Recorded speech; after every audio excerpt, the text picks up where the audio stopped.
یہ کہتا ہے کہ اگر میرے لوگ جو میرے نام سے کہلاتے ہیں خاکسار بنیں اور دعا کریں اور میرے چہرے کے طالب ہوں اور اپنی بری راہوں سے پھریں تو میں ان کے ملک کو شفا دوں گا۔ آپ دیکھیں لبنان کے تقریباً 6 حصہ آبادی بے گھر ہو چکی ہے۔ ہانگ کانگ میں پرتشدد کریک ڈاؤن ہوئے ہیں اور لاکھوں ایرانی پناہ کی تلاش میں دربدر ہیں۔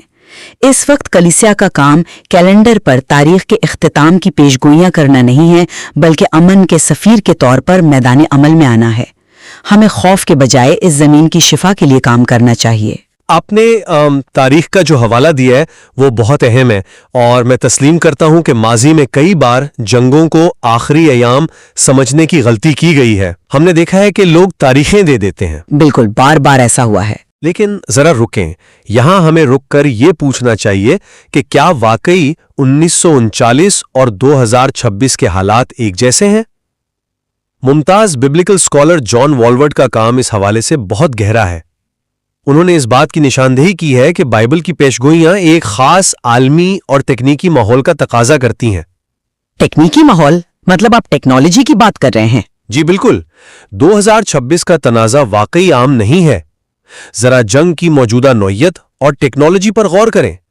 منابا گرلز اسکول کا واقعہ کتنا دل دہلا دینے والا تھا، جہاں 170 معصوم جانیں گئیں، اور یہ صرف مشرق وسطی نہیں ہے۔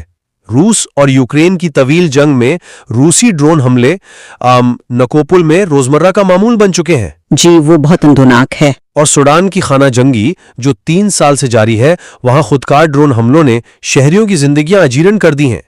یہ محض فوجی جھڑپیں نہیں ہیں، یہ ایک ایسا عالمی پیٹرن ہے جہاں ٹیکنالوجی نے انسانی تباہی کو بیک وقت اور مسلسل بنا دیا ہے۔ لیکن انسان تو پہلے بھی ایک دوسرے کو مارتا تھا نا؟ مارتا تھا، لیکن آج انسان کے پاس ایسے ہتھیار ہیں جو پوری دنیا کو چند گھنٹوں میں راکھ کر سکتے ہیں، جو کہ پہلی یا دوسری جنگ عظیم کے وقت ممکن نہیں تھا۔ جب ہم ایک ہی وقت میں وبائی امراض کے بعد کے اثرات دیکھتے ہیں، ایک مربوط عالمی معاشی بحران دیکھتے ہیں، اور جوہری طاقتوں کے درمیان براہ راست تصادم دیکھتے ہیں، تو کیا اس سے محض تاریخ کا ایک اور دور کہہ کر مسترد کرنا حقیقت پسندی ہے؟ میں اس سے مسترد نہیں کر رہی۔ یا پھر یہ تسلیم کرنے کا وقت ہے کہ درد زہا کی جو شدت آج ہے وہ انسانی تاریخ میں پہلے کبھی نہیں تھی؟ دیکھیں، آپ نے ٹیکنالوجی اور جان والورڈ کی تشریح کا ذکر کیا، لیکن مجھے بتائیں کہ کیا یہ تشریح ہمیں عمل کی طرف لے جاتی ہے یا بے حسی کی طرف؟ میرا نہیں خیال کہ یہ بے حسی کی طرف لے جاتی ہے۔ میں بتاتی ہوں کیسے۔ میں اس بات سے بالکل انکار نہیں کر رہی کہ سوڈان یا یوکرین میں ڈرون ٹیکنالوجی نے تباہی کو زیادہ سفاک بنا دیا ہے۔ نکوپل میں جو کچھ ہو رہا ہے وہ انسانیت کے ماتھے پر ایک داغ ہے، لیکن اگر ہم ان تمام تکنیکی اور عسکری تبدیلیوں کو صرف اور صرف آخری ایام کے عدسے سے دیکھیں گے تو اس کا ایک بہت خطرناک نفسیاتی نتیجہ نکلتا ہے۔ کیسا نتیجہ؟ یہ کہ ہم انفرادی اور سماجی ذمہ داریوں سے لاشعوری طور پر غافل ہو جاتے ہیں۔ اگر آپ کو یقین ہے کہ ایک عمارت میں آگ لگنا الہیاتی طور پر طے شدہ ہے اور یہ عمارت بس گرنے ہی والی ہے، تو مطلب آپ آگ بجھانے کی کوشش کیوں کریں گے؟ یہ ایک دلچسپ مثال ہے۔ یہی وہ مقام ہے جہاں مینونائٹ مشن اور امن پسندی کی بائبلی تعلیمات ہمارے لیے ایک متبادل راستہ پیش کرتی ہیں۔ مینونائٹ روایت صرف یہ نہیں کہتی کہ جنگ سے دور رہو، وہ مجسم محبت کی بات کرتے ہیں۔ مجسم محبت مسترد کرتے ہیں۔ زبور 34:14 کا حکم ہے کہ بدی کو چھوڑ اور نیکی کر، صلح کا طالب ہو اور اس کی کوشش میں رہے۔ یہ محض امن کے وقت کے لیے نہیں ہے نا، بلکہ یہ خاص طور پر جنگ کے وقت کے لیے ہے۔ صحیح ہے۔ ہمارا کام ان ڈرون حملوں کے شکار لوگوں کے زخموں پر مرہم رکھنا اور ظالم پالیسیوں کے خلاف شفارت کرنا ہے، نہ کہ انہیں یہ بتانا کہ یہ تو بس دنیا کے خاتمے کی شروعات ہے، اس لیے ہمیں کچھ کرنے کی ضرورت نہیں۔ دیکھیں، مجھے آپ کی اس بات سے اتفاق ہے کہ ہمارا کام بے حسی یا ہاتھ پر ہاتھ دھرے بیٹھنا نہیں ہے۔ مجسم محبت ایک خوبصورت اور بائبلی اصول ہے، لیکن آپ نے جو آگ لگی ہوئی عمارت کی مثال دی نا، میں اسی کو لے کر آگے چلتا ہوں۔ جی بتائیں۔ اگر جہاز واقعی ڈوب رہا ہے تو کیا ہمارا بنیادی کام ڈیک پر پڑی کرسیوں کو سیدھا کرنا ہے یا لوگوں کو لائف بوٹس کی طرف لے جانا؟ ذرا حالات کو دیکھیں۔ مشرق وسطی میں جس طرح ایران چین کا محور اور امریکہ اسرائیل کا بلاک ایک دوسرے کے مد مقابل کھڑے ہیں، یہ کوئی مقامی تنازع نہیں ہے جسے سفارتکاری سے ہمیشہ کے لیے حل کیا جا سکے۔ آپ امن کی بات کر رہی ہیں، لیکن ببلیکل حقیقت پسندی ہمیں یہ سکھاتی ہے کہ انسانی حکومتیں، چاہے وہ اقوام متحدہ ہو یا کوئی سفارتی ادارہ، حتمی امن لانے کی صلاحیت نہیں رکھتی۔ میں سمجھتی ہوں، مگر ہماری کوشش تو ہونی چاہیے نا۔ انسانی دل کی گہرائیوں میں جو گناہ ہے وہ ٹیکنالوجی کے ساتھ مل کر ایسی تباہی لاتا ہے جس کا علاج محض انسانی سفارتکاری یا سماجی کام نہیں ہو سکتا۔ امن کی ہماری دعاؤں کا مرکز کیا ہونا چاہیے؟ ہانگ کانگ کے بحران اور سوڈان کی خانہ جنگی کو ہی لیں۔ کیا ہماری دعاؤں کا ہدف محض اس موجودہ اور عارضی عالمی نظام کو چند اور سالوں کے لیے کھڑا رکھنا ہے؟ تو پھر ہم دعا کس لیے کریں؟ نہیں، امن صرف سلامتی کے شہزادے کی واپسی سے آئے گا۔ دعائے ربانی میں جب ہم کہتے ہیں کہ تیری بادشاہی آئے، تو اس کا مطلب ہی یہ ہے کہ انسان کا بنایا ہوا یہ موجودہ نظام اپنے بوجھ تلے ناکام ہو چکا ہے۔ ہمیں امن کے لیے کام ضرور کرنا ہے، لیکن ہماری شفارت اور دعا کا بنیادی ہدف ایک گہری روحانی بیداری ہونی چاہیے تاکہ لوگ نجات پا سکیں، نہ کہ صرف اس دنیا کی سیاست کو ٹھیک کرنے کی کوشش۔ یہاں ہم ایک بہت بنیادی موڑ پر آ گئے ہیں۔ آپ کا یہ کہنا کہ ہم جہاز کی کرسیاں سیدھی کر رہے ہیں، دراصل اس دنیا کو ترک کرنے کے مترادف ہیں۔ ترک کرنے کے مترادف نہیں ہے، ترجیحات متعین کرنے کی بات ہے۔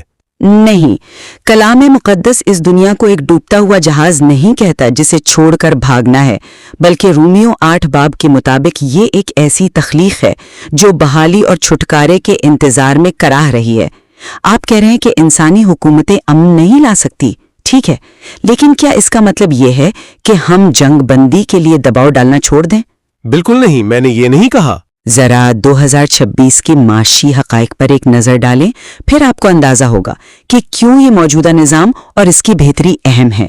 IMF اور OECD کی رپورٹس واضح کر رہی ہیں کہ عالمی اقتصادی نمو کم ہو کر محض 3.1% تک آ گئی ہے۔ یورو ایریا، جو کہ ایک بہت بڑی معیشت ہے، اس کی نمو بمشکل 0.8% رہ گئی ہے۔ ہاں، معاشی حالات تو خراب ہیں۔ اور اس 0.8% کا مطلب کیا ہے؟ اس کا مطلب یہ ہے کہ فیکٹریاں بند ہو رہی ہیں، لوگ سردیوں میں ہیٹر چلانے سے قاصر ہیں، اور آبنائے ہرمز کی بندش سے $150 کا جو تیل کا بیرل ہے نا، وہ براہ راست تیسری دنیا میں بھوک اور قحط کا سبب بن رہا ہے۔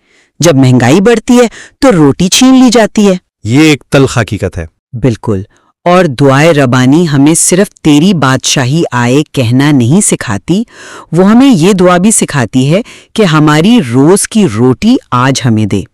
اگر ہم صرف آخرت کے منتظر رہیں گے اور روحانی بیداری کی تجریدی باتیں کریں گے تو ہم ان غریبوں اور بے گھروں کی اس روزمرہ کی روٹی کا کیا کریں گے جو مہنگائی اور جنگ کی چکی میں پس رہے ہیں؟ یہ ایک اہم نکتہ ہے۔ مسیحیوں کا کردار زمین پر خدا کی محبت کا عملی نمونہ بننا ہے۔ ہمیں ان کے آنسو پوچھنے ہیں، انہیں کھانا کھلانا ہے، اور ان کے لیے سیاسی سطح پر انصاف اور وسائل کی منصفانہ تقسیم کا مطالبہ کرنا ہے۔ یہ سب روحانی کام کا ہی حصہ ہے۔ دیکھیں، مجھے یہ تسلیم کرنے میں کوئی عار نہیں کہ معاشی حالات انتہائی تباہ کن ہیں اور روز کی روٹی کی اہمیت سے قطعی انکار نہیں کیا جا سکتا۔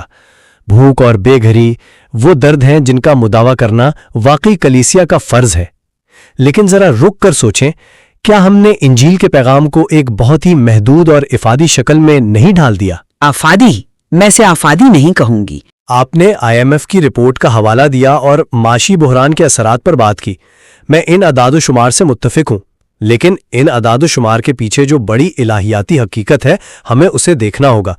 بائبل میں متی 24 باب کے اسی حصے میں جہاں مسیح جنگوں اور قحط کا ذکر کرتے ہیں، وہاں ایک اور پیشگوئی ہے جسے ہم اکثر سماجی خدمت کے جوش میں بھول جاتے ہیں۔ آپ کس آیت کی بات کر رہے ہیں؟ آیت 14 کی۔ اس میں لکھا ہے کہ اور بادشاہی کی اس خوشخبری کی منادی تمام دنیا میں کی جائے گی تاکہ سب قوموں کے لیے گواہی ہو، تب خاتمہ ہوگا۔ ہمارا بنیادی کام، ہماری سب سے بڑی، سب سے حتمی ذمہ داری اس ابدی خوشخبری کو ان لوگوں تک پہنچانا ہے جو مایوسی کے اندھیروں میں ڈوبے ہوئے ہیں۔ خوشخبری سنانا اہم ہے، لیکن عمل کے بغیر؟ عمل کے ساتھ، لیکن ہدف کو سمجھیے۔ جب آپ ایک ایسے پناہ گزین سے ملتی ہیں جس نے ایپک فیوری کے دوران اپنا گھر اور خاندان کھو دیا ہے، تو اسے روٹی دینا لازمی ہے، لیکن کیا اسے صرف روٹی دینا کافی ہے؟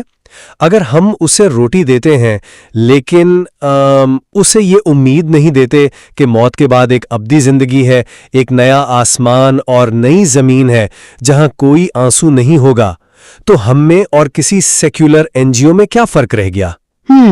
اگر ہم صرف مادی بحالی پر زور دیں گے نا تو ہم مسیحی پیغام کے اس سب سے اہم حصے کو نظر انداز کر رہے ہیں جو موت سے پار دیکھتا ہے۔ یہ ایک منصفانہ سوال ہے کہ ہم میں اور ایک سیکولر NGO میں کیا فرق ہے، لیکن دیکھیں فرق صرف الفاظ میں نہیں ہے، فرق ہمارے عمل کے پیچھے موجود جذبے اور اس مجسم محبت میں ہے جس کا میں نے پہلے ذکر کیا۔ صحیح، ہم روٹی اس لیے نہیں دیتے کہ ہم صرف غربت کا اعداد و شمار کم کرنا چاہتے ہیں، ہم روٹی اس لیے دیتے ہیں کیونکہ ہم اس شخص کے اندر خدا کی شبیہہ کو دیکھتے ہیں۔ جب آپ 2 تواریخ 7:14 کا بغور مطالعہ کرتے ہیں نا تو یہ صرف دعا کرنے کا حکم نہیں دیتا، یہ کہتا ہے اپنی بری راہوں سے پھریں، یعنی توبہ کرنا۔ بالکل، اس توبہ میں ہماری وہ انفرادی اور اجتماعی غفلت بھی شامل ہے جب ہم نے طاقت کے مراکز کی خاموش حمایت کی یا جب ہم نے دنیا کے وسائل کی غیر منصفانہ تقسیم پر آنکھیں بند کر لیں۔ خوشخبری بذات خود مجسم ہے۔ جب ہم لبنان کے ان لاکھوں بے گھروں کے بیچ کھڑے ہوتے ہیں تو ہم خوشخبری کے الفاظ بولنے سے پہلے اپنے عمل سے خوشخبری بنتے ہیں۔ یہ ایک بہت خوبصورت بات ہے، اور یہی وجہ ہے کہ میں اس بات پر زور دے رہی ہوں کہ ان جنگوں اور بحرانوں کو ایک آخری ایام کی طے شدہ ٹائم لائن مان لینے میں خطرہ ہے۔ جب آپ یہ مان لیتے ہیں کہ یہ سب تو بائبل کے مطابق ہونا ہی ہے تو آپ جنگی جرائم اور ریاستی پالیسیوں کی مخالفت کرنے کا اخلاقی جواز کھو بیٹھتے ہیں۔ میں ایسا نہیں سمجھتا کہ اخلاقی جواز ختم ہو جاتا ہے، لیکن میں آپ کا نقطہ سمجھ رہا ہوں۔ آپ کے لیے مناب اسکول کا واقعہ ایک نشانی بن کر رہ جاتا ہے، جبکہ میرے نزدیک یہ ایک جرم ہے جس کے خلاف آواز اٹھانا ہماری روحانی ذمہ داری ہے۔ خدا نے اس دنیا سے اتنی محبت رکھی کہ اس نے اپنا اکلوتا بیٹا بخش دیا تاکہ وہ اسے بچا سکے۔ وہ اسے تباہ کرنے نہیں آیا تھا، اور ہمیں بھی اس ٹوٹ پھوٹ کا شکار دنیا کو اسی نظر سے دیکھنا ہے، اس کی بحالی کے لیے کام کرنا ہے اور ہر اس جنگی پالیسی کے خلاف امن ساز بن کر کھڑا ہونا ہے جو انسانی جانوں کو محض اعداد و شمار سمجھتی ہے۔ مجھے لگتا ہے کہ آپ نے جو نقطہ اٹھایا ہے نا وہ ہمیں اس بحث کے ایک بہت اہم اور مثبت موڑ پر لے آیا ہے۔ اگرچہ ہم واقعات کی تشریح مختلف انداز میں کر رہے ہیں، لیکن ایک بات پر ہمارا مکمل اتفاق ہے۔ جی، اور وہ کیا ہے؟ اور وہ یہ ہے کہ اپریل 2026 کے یہ جغرافیائی، سیاسی اور معاشی بحران، جن میں روزمرہ کی جنگوں سے لے کر توانائی کے بحران تک شامل ہیں، انسانیت کے لیے انتہائی سنگین ہیں اور ہمیں ایک گہری اخلاقی اور روحانی سمت، یا یوں کہہ لیں کہ ایک اسپریچول ریسیٹ کی اشد ضرورت ہے۔ ہم دونوں اس بات کو تسلیم کرتے ہیں کہ دعا ایک رسم نہیں بلکہ تاریخ کے دھارے کو موڑنے والا ایک طاقتور ترین ہتھیار ہے۔ بالکل، دعا ایک بہت بڑی طاقت ہے۔ چاہے وہ دعا اس ٹوٹ پھوٹ کا شکار دنیا کی فوری شفا کے لیے ہو، جیسا کہ آپ 2 تاریخ 7 کی روشنی میں زور دے رہی ہیں، یا وہ دعا خدا کی حتمی بادشاہت کی آمد اور مسیح کی واپسی کے لیے ہو، جیسا کہ میں سمجھتا ہوں کہ متی 24 ہمیں سکھاتا ہے۔ یہ دونوں پہلو دراصل خدا کی حاکمیت اور ہماری محتاجی کا ہی اقرار ہیں۔ واقعی اس بات میں کوئی دو رائے نہیں کہ دعا، توبہ اور روحانی بیداری کے بغیر ان تاریک حالات کا مقابلہ کسی انسانی نظریے یا سیاسی فلسفے کے ذریعے ممکن نہیں۔ لیکن جیسا کہ ہماری اس گفتگو کے دوران واضح ہوا، ہمارے درمیان تشریح کا یہ بنیادی اختلاف موجود ہے اور شاید قائم رہے گا۔ ہاں، وہ تو ہے۔ آپ ان جنگوں کو، 900 فضائی حملوں کو اور عالمی سطح کی تباہی کو بنیادی طور پر آخری ایام کی ٹائم لائن کے عدسے سے دیکھتے ہیں، جو اس دنیا کے خاتمے کی طرف ایک الہامیاتی اشارہ ہیں، جبکہ میں انہیں انسانیت کی ناکامی اور کلیسیا کے لیے ایک بیدار کرنے والی پکار سمجھتی ہوں کہ وہ اس مصیبت اور تاریکی کے موجودہ دور میں امنسازوں کے طور پر میدان عمل میں اترے، زخموں پر مرہم رکھیں اور 2 تواریخ 14 کے تحت زمین کی شفا کے وعدے کو تھام لیں۔ اور میں سمجھتا ہوں کہ یہی اختلاف ہماری اس گفتگو اور کلام مقدس کی وسعت کی خوبصورتی ہے۔ بائبل ہمیں ان پیچیدہ حالات کو سمجھنے کے لیے کسی ایک تنگ نظریے میں قید نہیں کرتی، بلکہ ہمیں ایک سے زیادہ زاویے فراہم کرتی ہے۔